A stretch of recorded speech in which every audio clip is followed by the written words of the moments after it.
Bienvenue à vous tous. Du coup, on va démarrer ce webinaire. Tout le monde est arrivé dans le chat. On a salué bien sûr tout le monde. On a commencé à échanger un petit peu. On va démarrer directement désormais ici, du coup, notre webinaire. Donc, je vais partager bien sûr l'écran.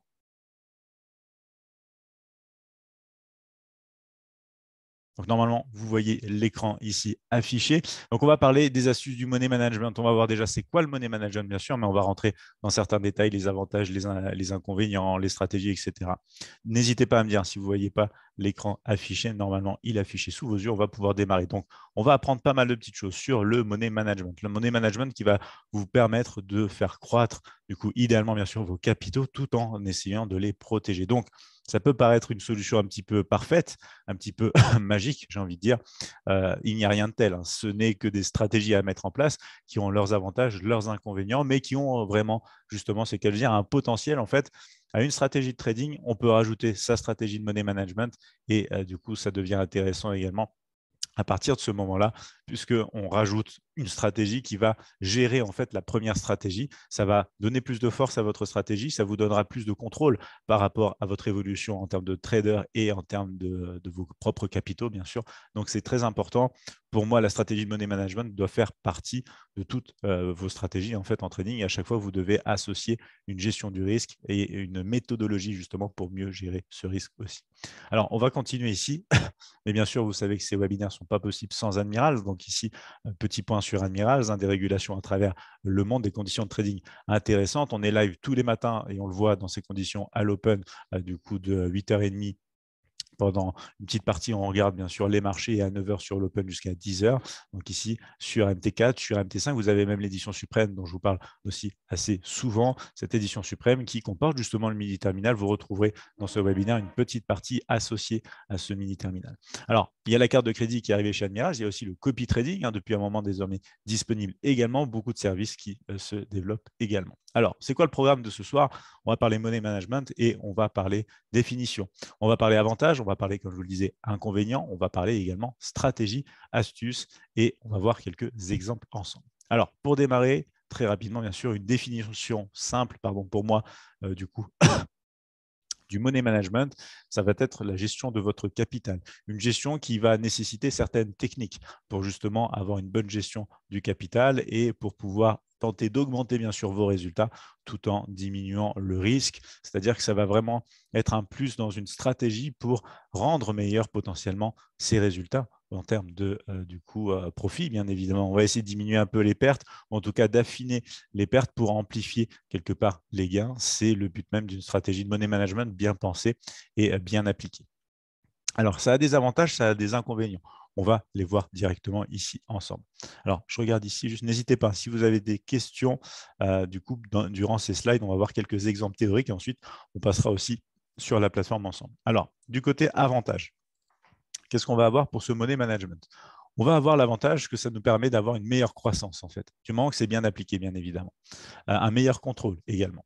Alors, attendez, je vais juste regarder ici s'il y a des questions ou pas, puisque je reçois des petites notifications. Hop. OK, non, tout est bon. Donc, voilà, un meilleur contrôle de son risque. Ça, c'est essentiel en tant que trader. Chaque trade qu'on prend est un risque qui doit être calculé, contrôlé et bien pensé. Donc, c'est aussi une partie qu'on trouve dans la gestion du money management. On va avoir du coup un capital à terme qui sera également mieux géré. Donc, ce n'est pas du coup anodin, hein, c'est vraiment quelque chose qui va du coup venir bonifier idéalement votre stratégie. Alors, c'est quoi l'inconvénient quelque part à partir de là de ce money management?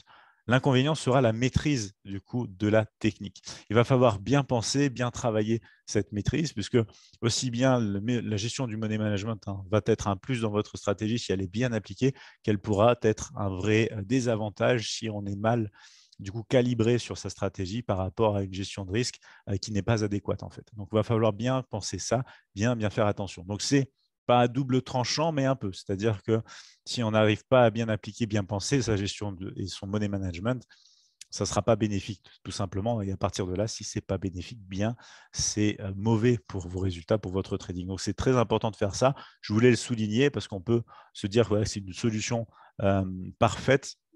Cette solution peut être très bonne, mais il faut bien sûr bien la travailler. Alors, on va parler bien sûr stratégie dans ce webinaire, stratégie en termes de money management. Et à partir de là, je vais vous parler actualisation du risque. Alors, c'est quoi l'actualisation du risque? Quand on va trader un capital en trading, ce capital est voué à évoluer, qu'il évolue en perte, donc en baisse, ou en profit, c'est-à-dire en hausse. Ce capital évolue. Et à partir de là, le money management, pour moi, va aussi consister à actualiser votre risque fonction de cette évolution, que vous soyez en perte ou que vous soyez en gain. C'est pour ça que j'ai appelé ici cette partie-là stratégie dans l'actualisation du risque. Alors, on va voir plusieurs choses ici et vous allez, n'hésitez pas, vous allez me dire si c'est clair pour vous, à me faire des retours sur le chat ici. Je vais vous montrer déjà un exemple ici dans une séquence de pertes. Donc, imaginons, on est sur une stratégie, du coup, peut-être une stratégie que vous utilisez. On va avoir du coup, par exemple, une perte. On va dire qu'on risque du coup 50 € par trade en fait. Donc, ce risque de 50 €, eh bien, c'est un risque qu'on est prêt à prendre parce qu'on a une stratégie de trading qui est élaborée, qui est bien pensée, etc. Mais toute stratégie a un drawdown. Et le drawdown, du coup, c'est les pertes consécutives qu'on peut avoir d'affilée sur du coup sa séance de trading, sur une semaine de trading, bref, sur le trading de manière générale. Ça peut être un drawdown sur 3 jours, comme ça peut être un drawdown sur 5 minutes. C'est le nombre de trades perdants d'affilée consécutifs ici. Donc là, on va voir un exemple très simple. Vous avez un trade perdant, vous avez peut-être 2 trades perdants d'affilée, même 3, même 4. Donc, c'est des choses qui peuvent arriver dans des stratégies, même quand vous avez plus de 70% de taux de réussite. Un drawdown de 4, c'est possible. Il faut pouvoir l'accepter, il faut pouvoir être prêt, le gérer, etc. Donc, bon, c'est une perte ici quand même de 4 trades où on perd 50 €. On va comparer ça avec un autre système ici, enfin, un autre système. On va le comparer avec le même système, mais géré de manière différente. Imaginons donc qu'on a ce premier trade qui est à moins 50 € aussi, deuxième trade à moins 50 également, mais qu'à partir de ce moment-là, on décide de réduire le risque. Imaginons qu'on ne risque plus que moins 25, enfin pas moins, mais on ne risque plus que 25 €. Donc, c'est quand même un trade perdant, mais il n'est que de 25 €, un risque 2 fois moindre. Le suivant également. Donc, vous vous rendez compte ici que quand on compare ces deux séquences, celle de gauche et celle de droite, au final, on va s'apercevoir qu'on est à moins 200 € à gauche, tandis qu'on est à seulement moins 150 à droite. Donc, on a réussi quelque part ici à diminuer le risque. Est-ce qu'il y a déjà des questions par rapport à ça? Dites-moi ce que vous en pensez aussi. On a aussi Marian qui nous dit bonsoir Jérémy. Je salue tous les participants. Bienvenue à toi aussi Marian. Philippe qui nous dit bonsoir aussi à tous et Benoît également. Donc non, c'est clair pour Jean-Yves, parfait. Ali qui nous dit du coup que c'était très clair. Super. Alexis aussi, très clair, parfait. Donc là, voilà, on a le même système de trading, on prend exactement les mêmes trades ici, mais on a des résultats différents. Il y en a un à gauche où on perd du coup carrément 200 €, de l'autre côté, on ne perd que 150 €. Donc c'est une différence du coup qui est petite ici, bon, une différence de 50 €, mais sur le long terme, c'est une différence qui peut être vraiment notable, pardon, et qui peut vraiment du coup changer la donne. Alors, on va continuer ici, on ne va pas parler que de pertes. Le money management consiste à gérer vos pertes comme vos gains. L'actualisation du risque fonctionne également du côté des gains.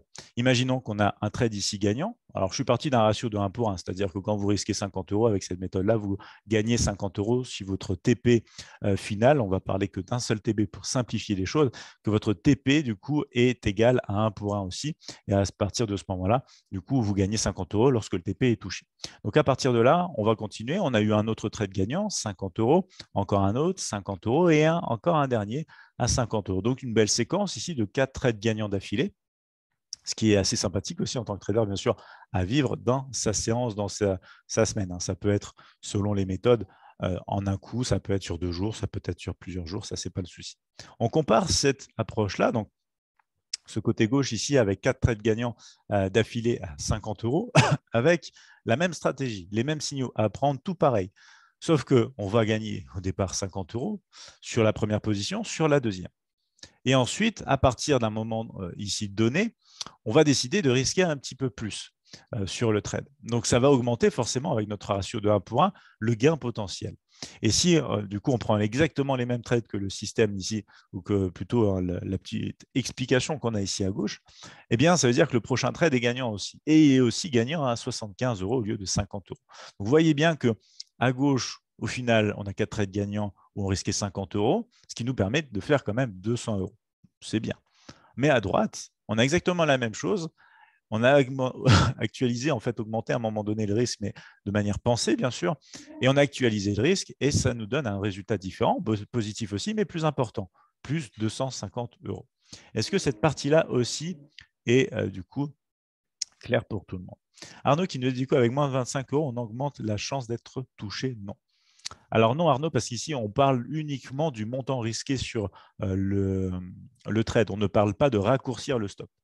Ici, les stops sont au même endroit que tu risques 50 € ou 25 €. Dis-moi si c'est clair, Arnaud, pour toi. Philippe qui nous dit du coup c'est clair. Jean-Yves qui nous dit oui, c'est clair aussi. Parfait. Parfait.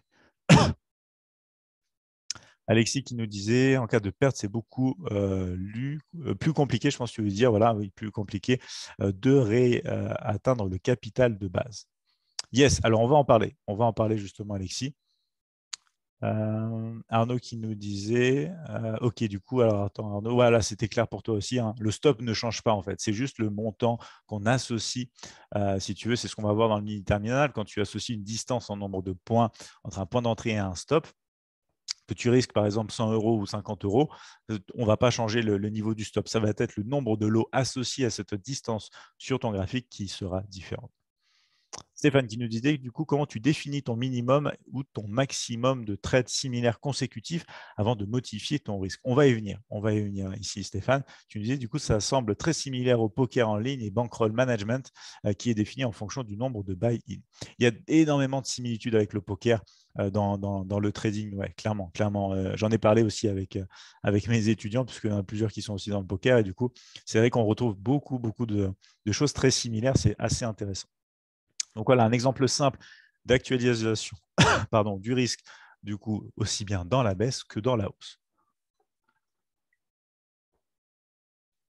Alors ici, qu'est-ce que ça donnera du coup sur du plus long terme, hein, bien sûr, sur des centaines de trades, etc., en ce qui concerne votre equity curve. Et du coup, hein, cette progression, cette actualisation sur de la baisse ou sur de la hausse impacte directement le comportement de votre equity curve. Donc là, je vous ai fait une equity curve, c'est-à-dire l'évolution théorique d'un capital de trading selon une stratégie de trading. Ça évolue comme ça, donc on a de la hausse, on a de la baisse, on a des phases, du coup, on a des trades gagnants d'affilée, on a des phases où on a de la correction. Je resterai très simple ici sur une courbe assez linéaire comme ça, mais bien sûr, c'est un peu plus en pic, hein, bien sûr, vous vous en doutez, sur des equity curves de compte de trading. Mais là, c'est vraiment, on reste sur le principe, sur l'aspect et vraiment le comportement général de cette equity curve. Donc là, vous voyez une equity curve qui est bonne. On a des phases de gain, on a des phases de correction, donc des phases de perte, hein, en fin de compte, du drawdown et des du coup, gains qui sont aussi derrière et qui arrivent. Donc, au final, une stratégie positive. Vous voyez que les equity curves évoluent de manière positive ici. À la différence ici de cette equity curve de base, j'ai rajouté une equity curve ici un peu plus modifiée. Je vous l'ai mis en vert pour faire ressortir bien sûr le contraste et pour vous montrer qu'est-ce que ça peut donner qu'une stratégie de money management appliquée à la même stratégie que l'equity curve bleue, mais que sur l'equity curve verte ici, en fait, dans laquelle on a rajouté vraiment la stratégie money management. Donc, je rappelle, hein, l'equity curve en bleu, c'est une stratégie de trading lambda, donc standard, où on n'utilise pas de money management en termes de stratégie. On utilise du money management parce qu'on va dire qu'on va risquer par exemple 1% de son capital par trade, bref, ce genre de choses. Mais là, sur l'equity curve ici qui est en vert, on va vraiment être actif sur une stratégie de money management. C'est-à-dire que c'est une stratégie qui va nous dire à l'heure actuelle, il faut mieux que tu actualises ton risque parce que tu es en perte sur ton capital. À l'heure actuelle, il faut mieux que tu actualises ton risque parce que tu es en gain également sur ton capital. C'est ça la stratégie money management et c'est pour ça que ça peut créer potentiellement ce vrai décalage-là. Vous faites toujours la même chose, les trades sont les mêmes, le niveau des stops reste les mêmes, les niveaux de TP restent les mêmes et pour autant, vous êtes dans une situation où potentiellement vous pouvez engranger plus en fait. Et c'est ça la véritable valeur qu'on peut dégager aussi en trading, outre la stratégie, outre les filtres, outre les signaux de trading, la stratégie de money management est à bien penser, à bien travailler parce qu'en soi, c'est une stratégie qui peut vous faire beaucoup d'argent parce que ça peut amplifier, bien sûr, les gains, vous permettre de diminuer et en fait de lisser un petit peu, d'adoucir en fait quelque part les phases de perte aussi.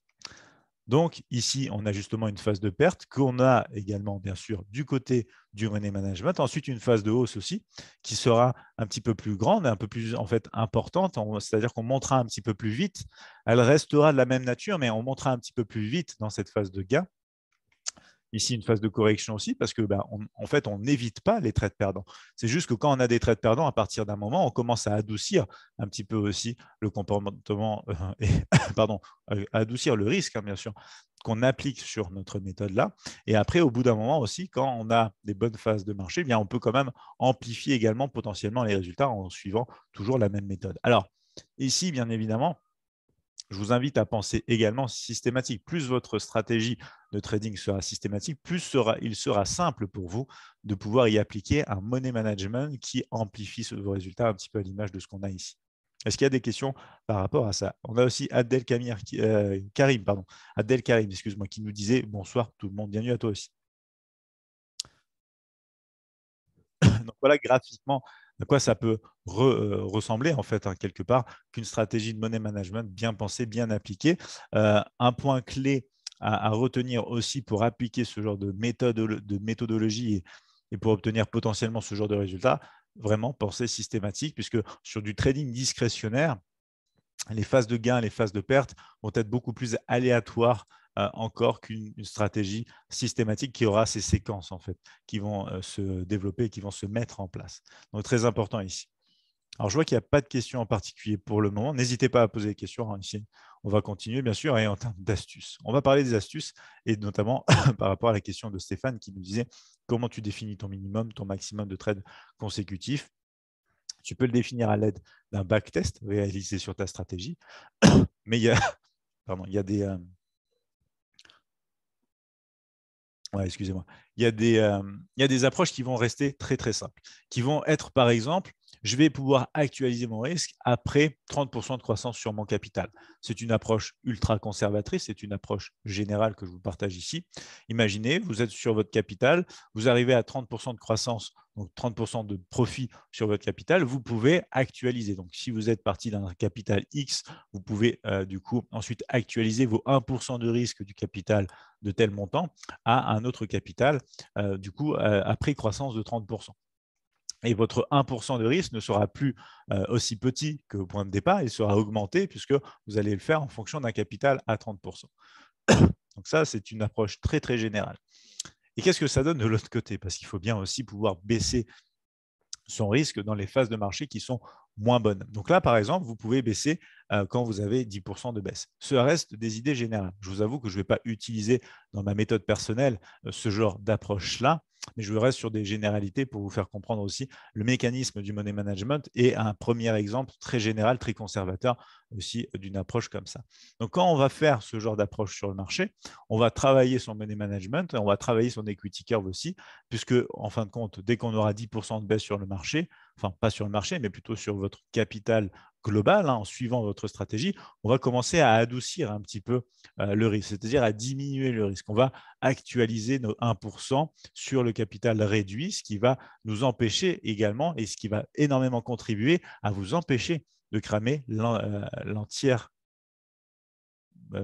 la globalité, je devrais dire, de votre capital. En fait, le money management de 1, ça vous permet de sécuriser beaucoup votre compte de trading. Pourquoi? Parce que si au fur et à mesure que vous êtes en baisse sur votre capital, vous réduisez le risque, eh bien, quelque part, vous empêchez de plus en plus du coup, votre compte de trading d'arriver à zéro, puisque vous diminuez de plus en plus le risque, alors que vous êtes dans une phase où votre stratégie ne performe pas bien sur les marchés. De l'autre côté, vous tentez d'amplifier les résultats de votre stratégie quand on vous aide dans des phases de marché qui sont bonnes pour vous, où votre stratégie va performer.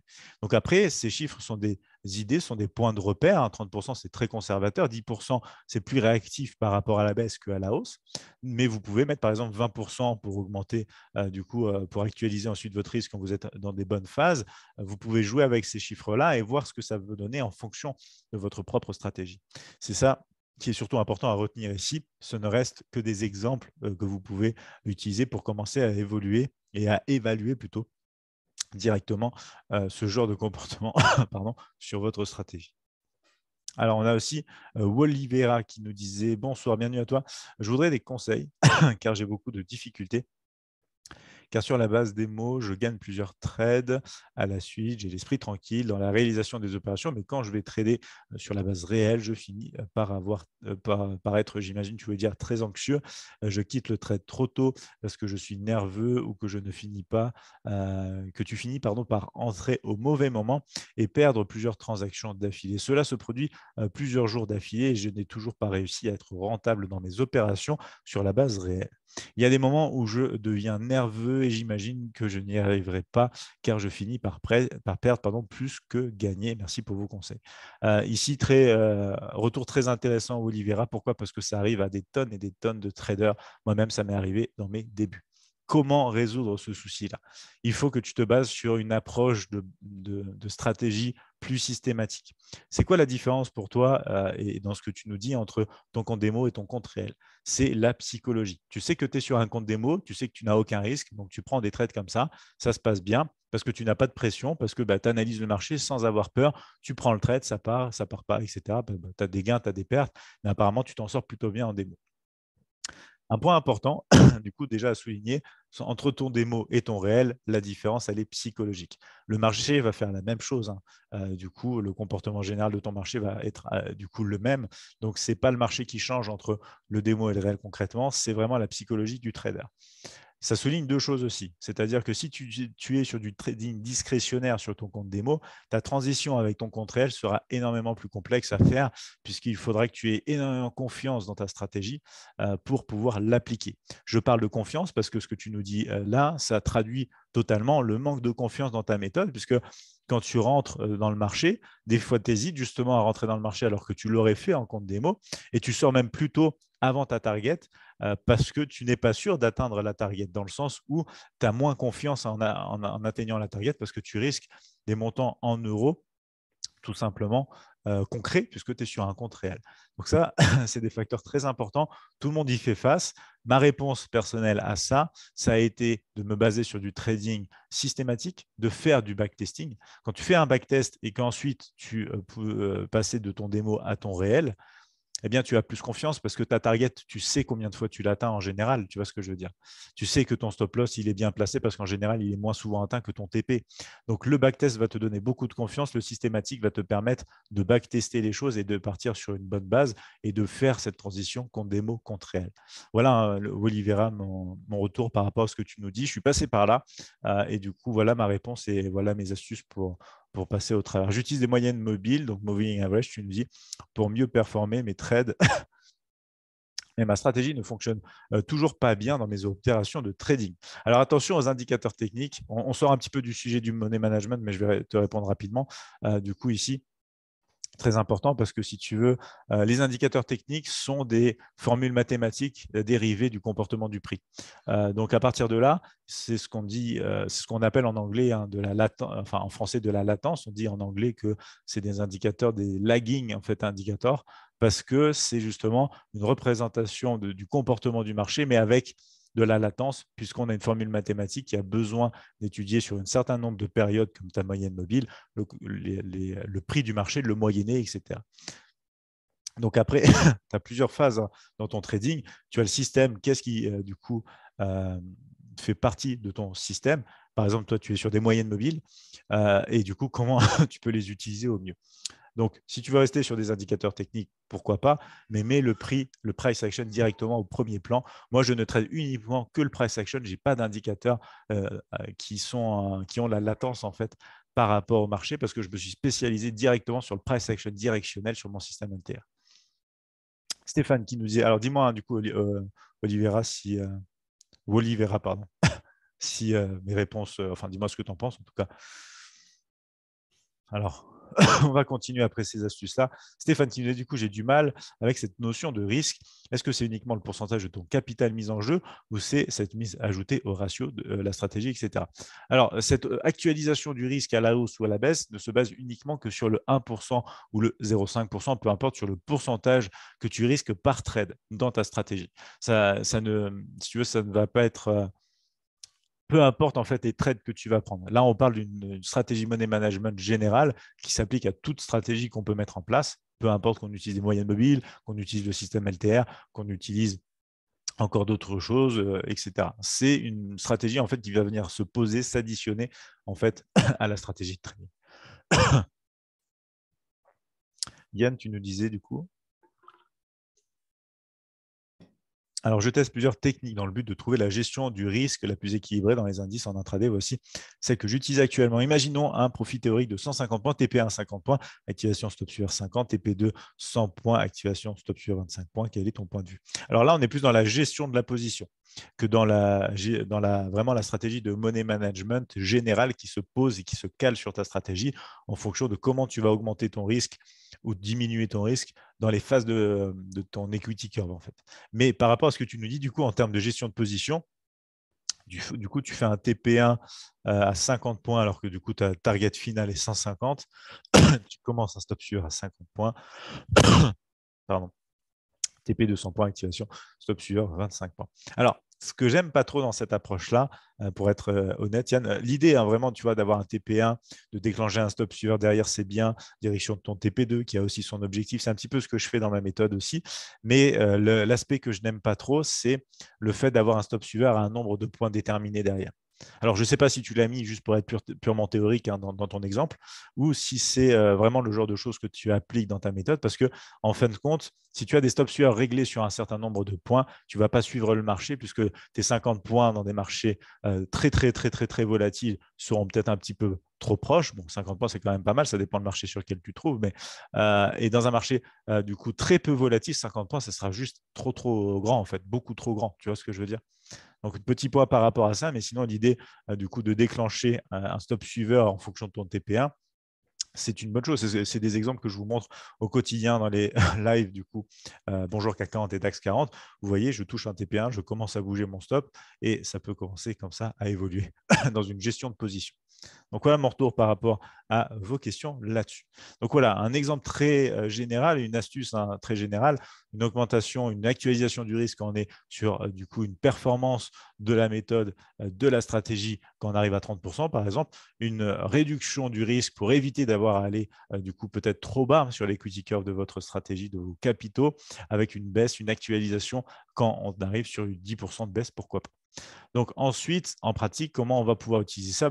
On l'utilise au quotidien sur le mini terminal. Si vous êtes sur MT4 ou MT5, édition suprême, par exemple, chez Admirals, on va regarder ça, ce mini terminal qui se compose de cette manière-là. C'est surtout cette partie du coup stop loss qui va nous intéresser, puisque c'est là où on va intégrer le risque qu'on va prendre, le risque qu'on va actualiser, fonction de baisse, fonction de hausse sur du coup les marchés. Donc on va regarder ça avec des exemples directement sur la plateforme. On va ouvrir du coup la plateforme MT5 ici, édition suprême. On va aller sur un marché US puisque du coup on est plutôt cet après-midi, ça a plutôt bien fonctionné. Donc là, sur les unités, vous voyez qu'on est sur du ici graphique horaire. On avait parlé de ce matin d'un scénario justement possible qu'être les 15 120 points pour aller chercher quand même aller plus loin et continuer à la baisse. On va descendre sur les 5 minutes. On commence à travailler un petit peu vraiment entre la zone support S1 et ce double creux.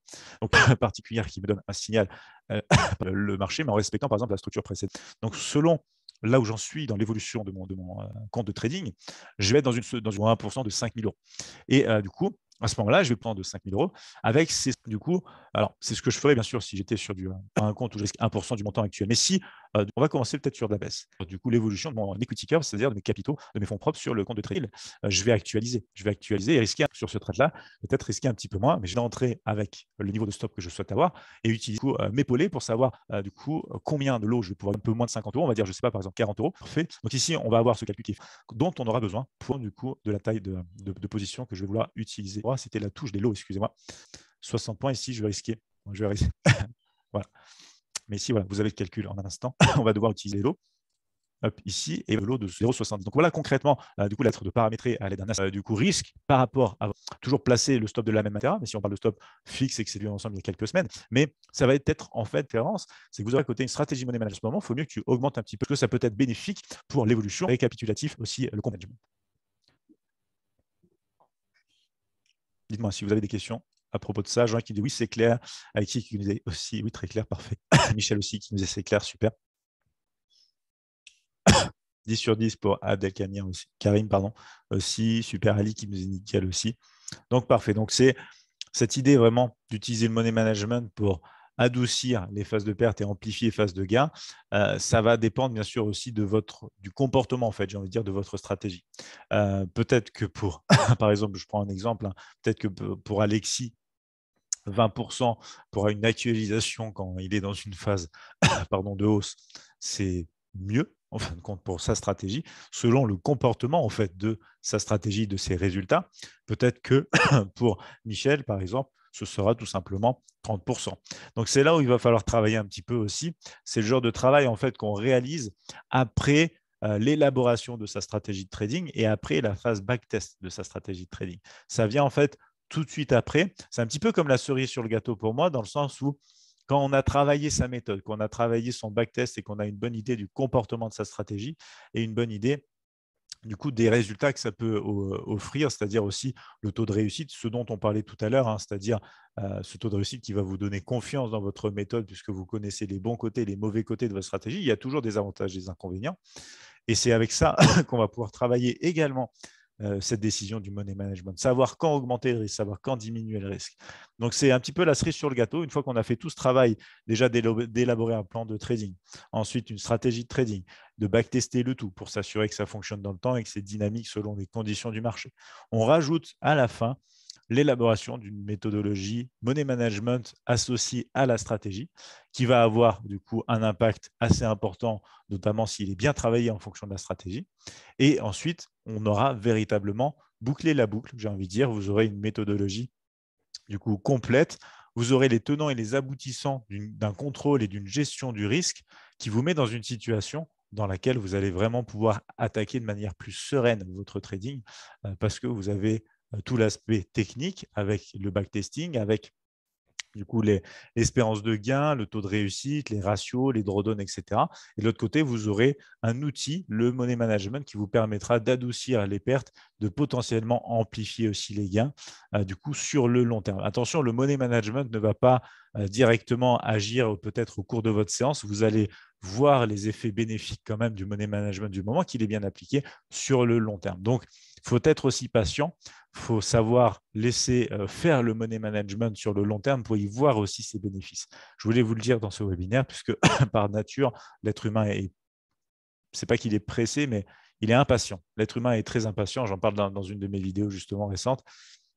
Et à partir de là, il faut travailler cette impatience-là parce que du coup, ça se travaille aussi bien de stress déjà pour votre trading, c'est-à-dire pour ne pas être impatient, prendre un trade d'ennui, forcer le marché, etc. Mais c'est également quelque chose qu'on doit travailler et qu'on doit être prêt à travailler pour sa partie en fait money management également. Le plus dur est de trouver une stratégie, nous disait Alexis. Alors, en effet, alors la stratégie est une partie, la stratégie de money management en est une autre. Quand je dis oui, c'est la cerise sur le gâteau, c'est vrai que ça vient en dernier, si tu veux, pour améliorer encore le système. Et c'est vrai que la base va être la méthodologie même de la stratégie. Donc, j'ai passé beaucoup de temps là-dessus, hein, par exemple. C'est pour ça que je suis d'accord avec ce fait-là. Mais du coup, par rapport à ça, je veux dire aussi une chose, c'est que souvent, on se focus sur le signal, le point d'entrée. Et souvent, quand on débute en training, on ne se focalise pas assez sur le niveau du stop loss. Et en fait, l'un et l'autre, hein, comme je le disais d'ailleurs dans la vidéo stop loss et take profit, c'est une relation entre les deux. Et ça nous permet aussi de mieux définir les choses si on pense de manière globale à ces choses-là. Du coup, ça marche parfait pour les retours. Stéphane qui nous dit du coup, concrètement, comment tu ajustes tes points de risque sur ton exemple de départ? Après 2 trades perdants, tu as diminué par 2 ton risque. Quelle est la règle mathématique? Pour reprendre l'analogie avec le poker, je vulgarise. Au poker, on n'entre pas à une table avec un capital inférieur à 50 fois la mise de départ. Si on perd moins en redescendant aux tables aux mises inférieures et on monte aux tables supérieures quand on a 50 fois la mise. Je ne sais pas si je suis clair. Est-ce qu'il y a une règle mathématique en trading? En fait, il n'y a pas vraiment, je trouve, de règle mathématique en trading. C'est-à-dire que comme tu nous dis ici, par exemple, pour descendre de table ici, par exemple, tu nous disais 50 fois la mise de départ. Si on perd moins, on redescend à une table mise inférieure. Et pour monter, du coup, aux tables supérieures, c'est quand on a 50 fois la mise. Donc là, en fait, au lieu de 50 fois la mise, par exemple, pour passer à l'étape supérieure, ici, c'est un pourcentage de gain de ton capital, de ton compte de trading. C'est pour ça que tout à l'heure, je donnais un exemple avec les 30%. qui sont très conservateurs, qui sont voilà, un exemple très, comment dire, pas spécialement très répandu, mais un exemple très général, on va dire. Donc, par exemple, là, c'est pas voilà, 50 fois la mise, en l'occurrence, c'est 30% de ton capital atteint, tu actualises ton risque. Il n'y a pas vraiment de règle mathématique parce que pour moi, le comportement de ta stratégie sera l'élément important et le déclencheur aussi pour savoir si, par exemple, pour toi, c'est 30% qui fonctionne le mieux pour actualiser ton risque quand tu es dans une partie où ta stratégie performe sur le marché. Ça peut être 15% pour un autre trader parce que sa stratégie évolue et a un ADN différent. Ça peut être 40% pour encore un autre trader. Tu vois, en fait, ça va énormément dépendre de la manière du coup de trader et surtout du comportement de la stratégie de chaque trader. Donc moi, j'ai une méthode spéciale par rapport aussi à mon trading, par rapport au fonctionnement de ma méthode. Mais du coup, ça reste des généralités. Il n'y a pas si tu veux, une pure logique mathématique qui dit que tout le monde doit augmenter, actualiser en tout cas son risque au même niveau, etc. Il y a des bases, il y a des références, on va dire des points de référence. 30% par exemple pour actualiser quand tu performes sur le marché, 10 à 20% quand tu sous-performes sous le marché, c'est-à-dire que tu ne réalises pas en ce moment, tu n'es pas dans une bonne phase, ta stratégie ne donne pas de bons résultats, tu vois ce que je veux dire? C'est ce genre de généralité-là que tu peux prendre en titre en fait de référence. Mais là où tu pourras prendre le mieux ta décision, c'est quand mais c'est une fois de plus, hein, je tourne toujours autour du pot, mais je vous parle toujours backtesting, mais c'est cet élément-là qui va peut-être très déterminant pour savoir justement qu'est-ce qui va le mieux fonctionner selon ton approche aussi. Sans pour autant, bien sûr, essayer de trop tomber dans la suroptimisation. Il faut rester sur des vérités générales, mais il faut quand même coller à l'ADN du comportement de ta stratégie. Est-ce que tu vois ce que je veux dire, Stéphane?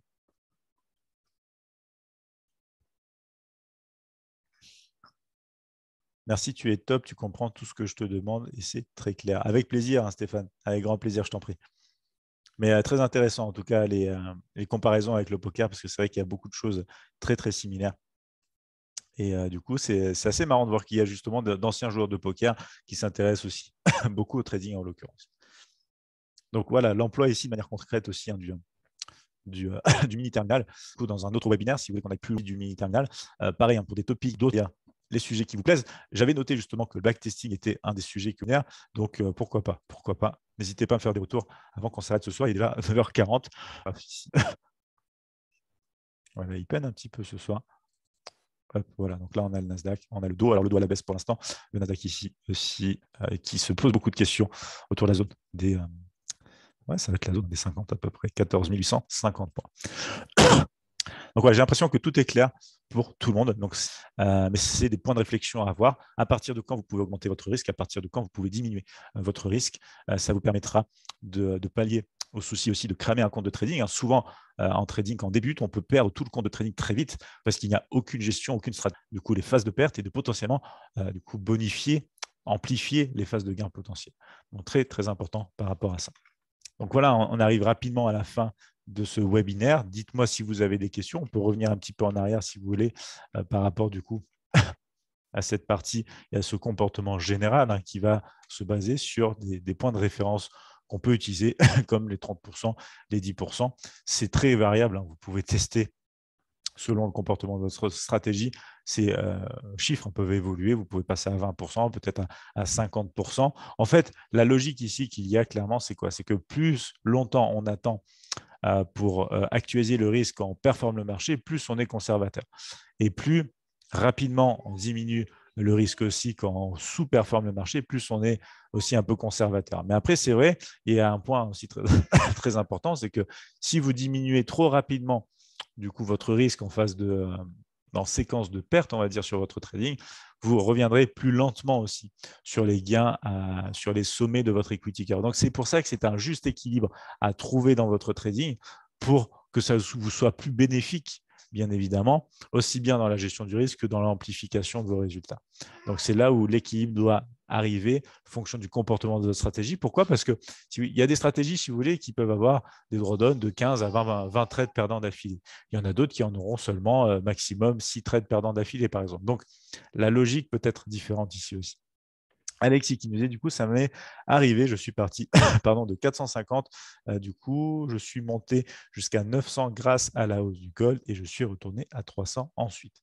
D'accord, ça marche, je vois. Oui. Donc après, fonction aussi du risque que tu prends, cette variation peut être aussi assez importante. Après, ça dépend sinon aussi si tu cumules beaucoup de trades gagnants d'un coup. Stéphane qui disait du coup, est-ce qu'il existe des logiciels qui permettent de visualiser une equity curve, un tracker? Alors, tu peux utiliser le rapport de MT5.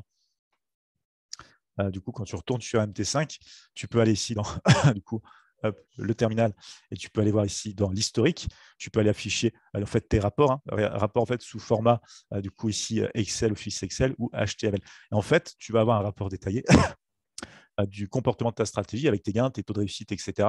Et du coup, alors l'equity curve directement, oui, tu la verras dessus, comme sur MT4 en fait. Pareil. Ce qui est dommage, c'est que la plupart du temps, sur ce genre de logiciel, c'est pour ça que c'est intéressant parfois de le faire aussi directement sur un fichier Excel, parce que la plupart du temps, sur ce dossier, tu es des sorties partielles. C'est-à-dire que quand tu vas prendre un trade, enfin, justement, ça va les dissocier, excuse-moi. Ça va les dissocier en une, deux, trois fois, mais ça reste un trade que je comptabilise comme étant un trade gagnant.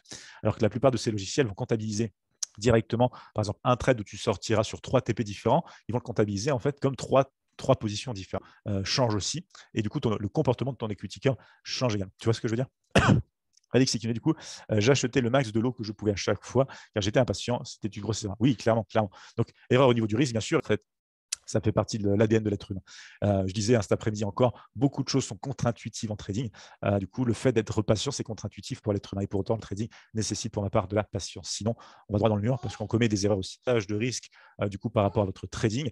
Alors là, même quand on parle d'un petit capital, c'est sûr qu'on peut démarrer sur des risques plus importants que 1% si on veut faire croître rapidement le capital. Quand on est sur un capital d'une taille intéressante, par exemple le capital qu'on aimerait avoir à terme en trading, on ne va pas prendre le même dosage en termes de risque. On va être plus conservateur, on va être plus tranquille aussi parce que du coup, on va mieux contrôler son management. Donc voilà par rapport à ce topic très, très intéressant. J'espère que ça vous a permis d'apprendre de nouvelles choses, que ce soit de cet aspect un petit peu de stratégie supplémentaire en plus du coup de votre stratégie trading. Donc bien sûr, en termes de stratégie, en termes d'indicateurs, vous avez beaucoup de choses sur le site admiralmarkets.com/fr. Vous avez aussi l'adresse mail si vous souhaitez contacter l'équipe.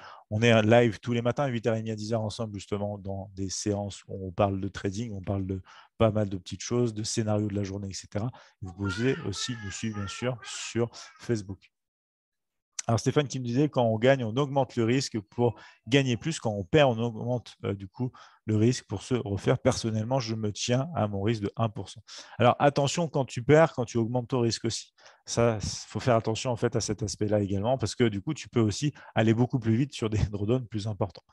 Donc si tu veux le faire, il faut que ce soit bien contrôlé, bien pensé. Stéphane qui nous disait, du coup, pardon, merci Jérémy. Et Philippe, pardon, qui nous disait merci Jérémy. Et Stéphane, par contre, du coup, c'est vrai que si tu veux, idéalement, dans une stratégie de money management assez conservatrice, il faut que tu penses à un moment donné à quand tu vas réduire le risque. Parce que si tu as un drawdown qui dure trop longtemps, quand est-ce que tu vas réduire le risque au bout d'un moment? Parce que sinon, tu peux aller très rapidement aussi, trop proche peut-être de sortir sur un compte, enfin de sortir le compte carrément, tu vois, de perdre le compte.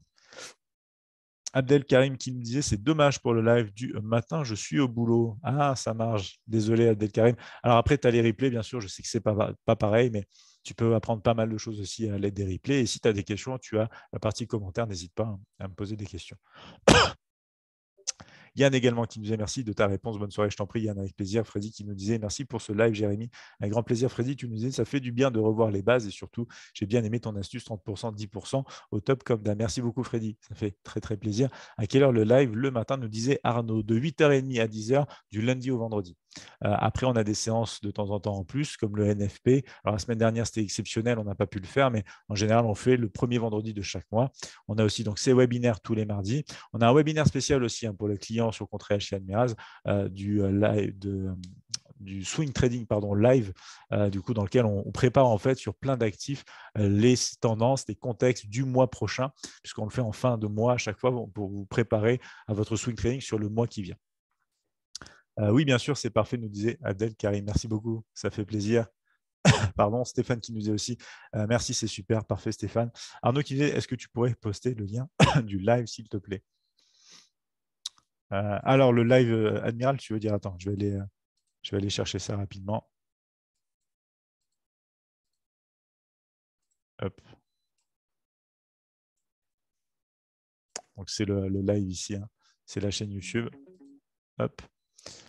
Du coup, le prochain live, il est là. Donc, je te donne le lien directement de la chaîne. Comme ça, tu pourras t'abonner. Tu pourras avoir la notification du coup du prochain live. Si tu t'abonnes, tu coches la petite cloche pour être notifié. Tu pourras du coup nous rejoindre. Hop, je remonte un petit peu. Alexis qui nous envoie aussi un petit smiley pour dire que c'était nickel. Parfait, Alexis, très content. Merci cordialement, nous dit Ahmed. Avec plaisir, je t'en prie. Philippe qui nous dit merci, toujours très clair. Top. Merci beaucoup, Philippe, pour ton retour. Stéphane qui nous dit quel est le lien entre l'equity curve et le ROI. Alors, le ROI, c'est le Return on Investment. Et l'equity curve, si tu veux, c'est le comportement de ton capital. C'est-à-dire, tu cumules tu comptabilises en fait en temps réel à chaque fois les gains que tu as sur ton compte de trading, les pertes en fonction de chaque trade. Ça te donne une représentation graphique avec l'equity curve. Le retour sur ton investissement, si tu veux, c'est la performance que tu as réalisée par rapport à tout ce comportement de trade perdant, de trade gagnant, de trade gagnant, un trade perdant. Tu vois ce que je veux dire? C'est ce que tu retrouves ça ensuite dans l'equity curve, ce comportement de trade consécutif. Michel qui nous dit comme d'habitude, j'en apprends tous les jours. Merci beaucoup Michel, ça fait plaisir. Freddy qui nous dit aussi bonne soirée à tous et à toutes et à demain pour les mordus. Avec plaisir Freddy. Et très bonne soirée à toi aussi bien sûr. Adèle Karine qui nous dit du coup on sera averti par mail pour les prochaines séances. Alors si tu t'abonnes du coup avec ton compte YouTube, tu t'abonnes à la chaîne YouTube, tu cliques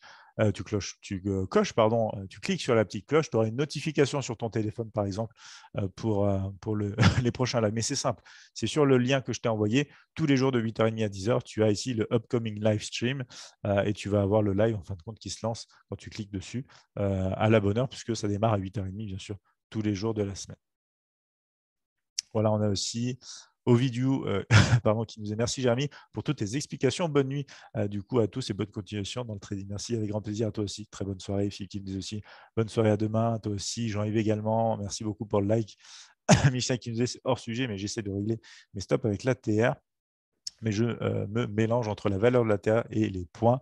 Exemple, gold ATR à 4, mais les points sont du coup plus grands. Alors si tu veux, pardon Michel, pose-moi la question demain live, on pourra regarder ça si tu veux.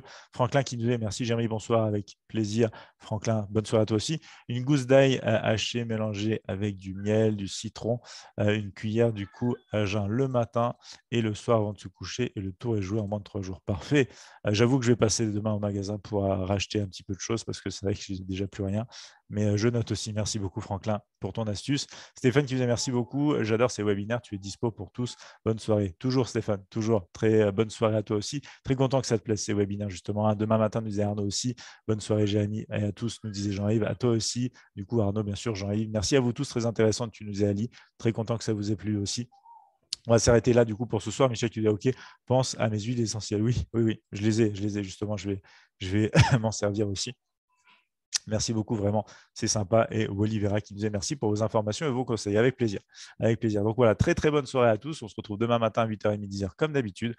Très plaisant de pouvoir échanger avec vous sur ces sujets-là, bien évidemment. Donc demain matin, on continue 8h30 à 10h comme d'habitude. Bonne soirée à tous.